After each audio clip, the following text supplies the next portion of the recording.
ಓಂ.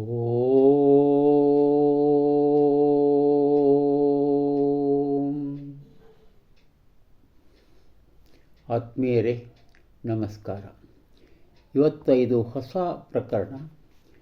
ವರಕವಿ ಬೇಂದ್ರೆಯವರ ಗಂಗಾವತರಣ ಪುಸ್ತಕ. ಈ ಪುಸ್ತಕದಲ್ಲಿರುವ ಒಂದು 2-3 ಶಾಂತಿ ಮಂತ್ರಗಳನ್ನು ನಾನು ಪರಿಚಯ ಮಾಡ್ತಾ ಇದ್ದೇನೆ. ಬಹಳಷ್ಟು ಜನರಿಗೆ ಗೊತ್ತಿರ್ಬೋದು. ಗಂಗಾವತರಣ ಇದು ವರಕವಿ ಶ್ರೀ ಬೇಂದ್ರೆಯವರ ಅಪೂರ್ವವಾದಂಥ ಪುಸ್ತಕ. ಸಪ್ತ ಸ್ವರಗಳಂತೆ ಸಪ್ತ ವರ್ಣಗಳಂತೆ ಇರುವ ಶ್ರೇಷ್ಠ ಕವನ ಸಂಕಲನ ಗಂಗಾವತರಣ. 1951ರಲ್ಲಿ ಮೊದಲ ಮುದ್ರಣ ಕಂಡಿತ್ತು ಈ ಕೃತಿ. ಬಹುಶಃ ಈಗಾಗಲೇ 15, 16, 18 ಮುದ್ರಣಗಳ ಭಾಗ್ಯವನ್ನು ಇದು ಕಂಡಿರಬೇಕು. ಇದರಲ್ಲಿ 7 ವಿಭಾಗಗಳಿವೆ. ಅದಕ್ಕಾಗಿ ನಾನು ಸಪ್ತವರ್ಣ ಅಂದೆ. ಪ್ರಾರ್ಥನೆ ಮತ್ತು ಸ್ತೋತ್ರಗಳು 3, ಕೌಟುಂಬಿಕ ಭಾವಗೀತೆಗಳು 12, ಗಣ್ಯ ವ್ಯಕ್ತಿಗಳು ಕುರಿತು 24, ಪ್ರೇಮ ಗೀತೆಗಳು ಕುರಿತು ಅಲ್ಲಿಯೂ ಅಷ್ಟಿವೆ.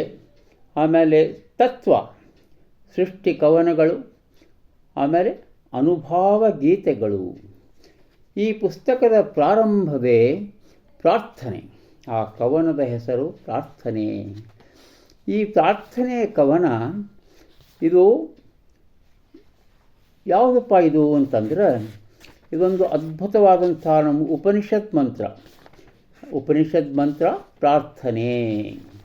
ನಿಮ್ಗೆ ಆಶ್ಚರ್ಯ ಅನ್ನಿಸ್ಬೋದು, ಈ ಪ್ರಾರ್ಥನೆ ಯಾವುದಿದು ಅಂತಂದ್ರೆ, ಉಪನಿಷತ್ತು ಮಾಂಡುಕ್ಯ ಉಪನಿಷತ್ನಲ್ಲಿದೆ. ಆಮೇಲೆ ಪ್ರಶ್ನ ಉಪನಿಷತ್ತಿನಲ್ಲಿಯೂ ಇದು ಬರುತ್ತೆ. ಇದರ ನೀವು ಕೇಳಿರಿ ಸಾಕಷ್ಟು. ಓಂ ಭದ್ರಂ ಕರ್ಣೇಭಿ ಎನ್ನುವಂತಹ ಒಂದು ಶ್ರೀ ಬೇಂದ್ರೆಯವರು ಅನುವಾದ ಮಾಡಿದ್ದಾರೆ. ತಪ್ಪು ಅನುವಾದ ಅನ್ನಬಾರ್ದು ನಾನು. ಬೇಂದ್ರೆಯವರು ತಮ್ಮ ಇಂತಹ ಕವನಗಳಿಗೆ ಭಾವಗ್ರಹಣ ಅಂತ ಹೇಳಿದ್ದಾರೆ. ಭಾವಗ್ರಹಣ, ಅದ್ಭುತವಾದ ಭಾವ, ಒಳಗೆ ತಿಳ್ಕೊಂಬೋದು, ಒಳಗೆ ಅರ್ಥೈಸ್ಕೊಳ್ಳೋದಕ್ಕೆ ಭಾವ ಅಂತಾರೆ ಅಂತ ತಿಳ್ಕೊಂಡು ಹೇಳ್ತಾರೆ. ಗ್ರಹಣ ಅಂದರೆ ಸರಿಯಾಗಿ ಆಂತರ್ಯದಲ್ಲಿ ತಿಳ್ಕೋದು ಅಂತ ಅರ್ಥ. ಗ್ರಹಣ ಅಂದರೆ ಬರೀ ಸೂರ್ಯ ಚಂದ್ರ ನಡು ಬರ್ತಾನೆ ಮೇಲೆ ಹೋಗ್ತಾನಲ್ಲ. ಗ್ರಹಣ ಅಂದರೆ ಒಳಗೆ ತಿಳ್ಕೊಳ್ಳೋದು, ಆಂತರ್ಯದಲ್ಲಿ ತಿಳ್ಕೊಬೋದು. ತಾವು ತಮ್ಮ ಅಂತರಂಗದಲ್ಲಿ ಅರಿತು ಮಾಡಿದ ಅನುವಾದವೇ ಭಾವಗ್ರಹಣ. ಈಗ ಈ ಸಂಸ್ಕೃತ ವಾಚನವನ್ನು ಮಾಡ್ತೇನೆ ನಾನು. ಪ್ರಾರ್ಥನೆ ಪದ್ಯದೊಳಗೆ ಸಂಸ್ಕೃತ ವಾಚನ, ಅನಂತರ ಕನ್ನಡದ ಅದು ಅಭೂತಪೂರ್ವಂಥ ಅನುವಾದ. ಓಂ ಭದ್ರಂ ಕರ್ಣೇಭಿಃ ಶೃಣುಯಾಮ ದೇವಾಃ, ಭದ್ರಂ ಪಶ್ಯೇಮಾಕ್ಷಭಿರ್ಯಜತ್ರಾಃ, ಸ್ಥಿರೈರಂಗೈಸ್ತುಷ್ಟುವಾಂಮಸ್ತನೂಭಿಃ ವ್ಯಶೇಮ ದೇವಹಿತಂ ಯದಾಯುಃ. ಓಂ ಶಾಂತಿ ಶಾಂತಿ ಶಾಂತಿ. ಇದು ಸ್ತೋತ್ರ ಇನ್ನೂ ಸ್ವಲ್ಪ ದೊಡ್ಡದಿದೆ, ಆದರೆ ಬೇಂದ್ರೆಯವರು ಆರಿಸಿದ್ದನ್ನು ಕೇವಲ 4 ಸಾಲುಗಳು. ಈಗ ಕನ್ನಡ ವಾಚನ ಮಾಡ್ತೇನೆ. ಲೇಸು ಪದ ಪ್ರಯೋಗದ ಇದು. ಒಳ್ಳೆಯದು, ದೇಶಿ ಶಬ್ದ. ಲೇಸು ಇದು ದೇಶೀಯ ಶಬ್ದ. ಒಳ್ಳೆಯದು, ಹಿತವಾದದ್ದು, ಶ್ರೇಯಸ್ಕರವಾದದ್ದು, ಶುಭವಾದದ್ದು ಲೇಸು. ಲೇಸೆ ಕೇಳಿಸಲಿ ಕಿವಿಗೆ, ನಾಲಗೆಗೆ ಲೇಸೆ ನುಡಿದು ಬರಲಿ. ಲೇಸೆ ಕಾಣಿಸಲಿ ಕಣ್ಗೆ, ಜಗದೊಳಗೆ ಲೇಸೆ ಹಬ್ಬುತ್ತಿರಲಿ. ಲೇಸೆ ಕೈಗಳಿಂದಾಗುತ್ತಿರಲಿ, ತಾ ಬರಲಿ ಲೇಸೆ ಪಡೆದು. ಲೇಸ ನುಂಡು ಲೇಸು ಸಿರಿ, ಇಲ್ಲಿರಲಿ ಲೇಸೆ ಮೈಯ ಪಡೆದು. ಉಪನಿಷತ್ತಿನ ಶಾಂತಿ ಮಂತ್ರ ಇದು. ಮಾಂಡುಕ್ಯ ಮತ್ತು ಪ್ರಶ್ನೆ 2 ಉಪನಿಷತ್ತು. ಅದ್ಭುತ ಇದೆಯಲ್ಲ, ಅದ್ಭುತ ಇದೆ. ಯಾವಾಗಲೂ ಒಳ್ಳೆಯದು. ಎಲ್ಲ ಸುತ್ತಲೂ ಮುತ್ತಲು ಏನು ಬೇಕಾದಿರೋದು ಒಳ್ಳೆಯದನ್ನೇ ನಾವು ಬಯಸ್ತೇವೆ. ಒಳ್ಳೆಯದಾಗೇ ಇರಬೇಕು ಅನ್ನೋ ಅದ್ಭುತವಾದ ಅರ್ಥವನ್ನು ಇದು ಕೊಡ್ತದೆ. ಆಮೇಲೆ ಈಗ ವರಕವಿ ಬೇಂದ್ರೆ ಅವರು ತಮ್ಮನ್ನು ವೇದವಿತ್ ಕವಿ ಅಂತ ಕರೆದ್ರು. ವೇದವಿತ್ ಕವಿ ಅಂತ. ನಾನು ಇದನ್ನು ರಗಡ ಸರಿ ಈ ಶಬ್ದವನ್ನು ಕೇಳಿದ್ದೆ, ಓದಿದ್ದೆ. ಇದು ಎಲ್ಲಿ ಅಂತಂದ್ರೆ ಶ್ರೀ ವಿಷ್ಣು ಸಹಸ್ರನಾಮದಲ್ಲಿ ಇದೆ. ಈ ವಿಷ್ಣು ಸಹಸ್ರನಾಮ ಪ್ರಸಿದ್ಧ ಶ್ಲೋಕ. ಶ್ರೀ ಭಗವಾನ್ ಶ್ರೀ ನಾರಾಯಣ ಶ್ರೀ ವಿಷ್ಣುವಿನ 1000 ಹೆಸರುಗಳು. ಇದು ಏನಪ್ಪ ಯಾರು ಮಾಡ್ಯಾರಂದ್ರೆ ಭೀಷ್ಮ ಮಹಾಶಯ ಯುಧಿಷ್ಠರಿಗೆ ಉಪದೇಶ ಮಾಡ್ತಾನೆ. ಯುಧಿಷ್ಠರಿಗೆ ಉಪದೇಶ ಮಾಡ್ಬೇಕಾದ್ರೆ ಆ ಸಂವಾದದಲ್ಲಿ ಇದು ಬರ್ತದೆ. ನಿಮ್ಗೆ ಹೇಳ್ಬೇಕಂದ್ರೆ ಆಶ್ಚರ್ಯ ಅಂದ್ರೆ 14ನೇ ಶ್ಲೋಕದೊಳಗೆ ಸರ್ವವಿದ್ಭಾನು ವಿಶ್ವಕ್ಷೇನೋ ಜನಾರ್ದನ ವೇದೋ ವೇದವಿದವ್ಯಂಗೋ ವೇದಾಂಗೋ ವೇದವಿತ್ ಕವಿ. ನೋಡಿ, ವೇದವಿತ್ ಕವಿ ಅದನ್ನು ತಾವು ಅವ್ರೇಂದ್ರು ನಾರಾಯಣನ ಹೆಸರೇ ತಮ್ಮದು. ನಾನು ನಾರಾಯಣ, ಆ ವೇದವಿತ್ ಕವಿ ನಾನು ಅಂದ್ಕೊಂಡ್ಬಿಟ್ರು. ಇದು ಭಾಳ ಜನರಿಗೆ ಗೊತ್ತಿತ್ತೋ ಇಲ್ಲೋ ಗೊತ್ತಿಲ್ಲ. ಶ್ರೀ ವಿಷ್ಣು ಸಹಸ್ರನಾಮದಲ್ಲಿ ಇದು ಉಂಟು. ಅದ್ಭುತ.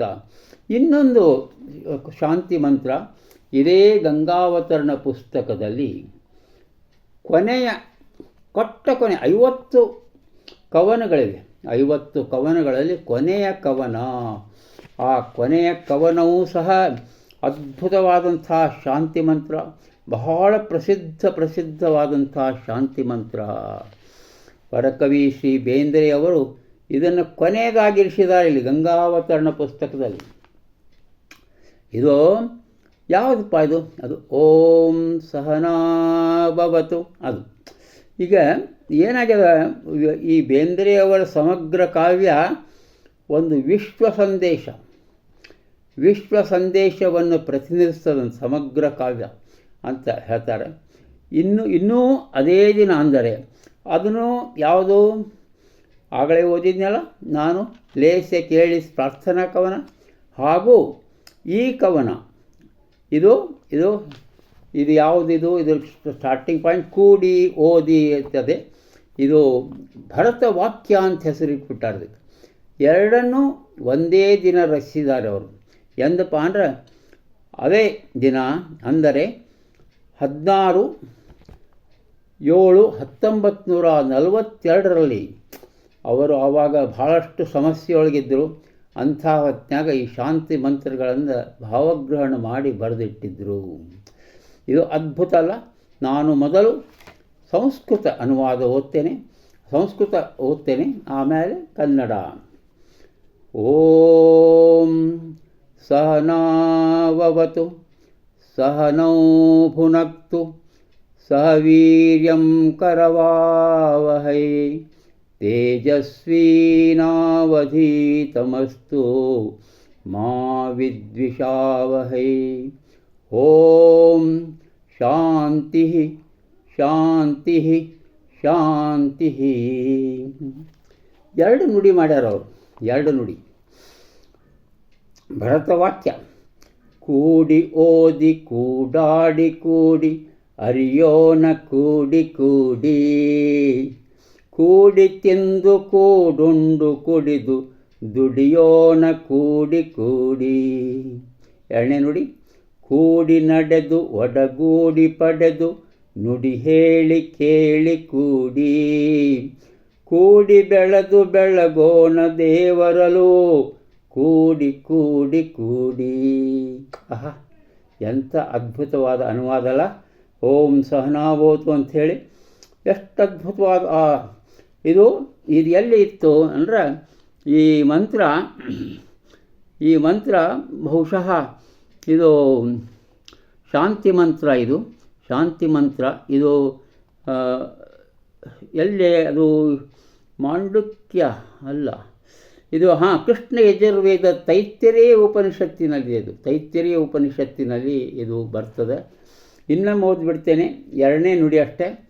ಕೂಡಿ ನಡೆದು ಒಡಗೂಡಿ ಪಡೆದು ನುಡಿ ಹೇಳಿ ಕೇಳಿ ಕೂಡಿ ಕೂಡಿ ಬೆಳೆದು ಬೆಳಗೋಣ ದೇವರಲು ಕೂಡಿ ಕೂಡಿ ಕೂಡಿ. ನಮಸ್ಕಾರ, ಮತ್ತು ನಾಳೆ.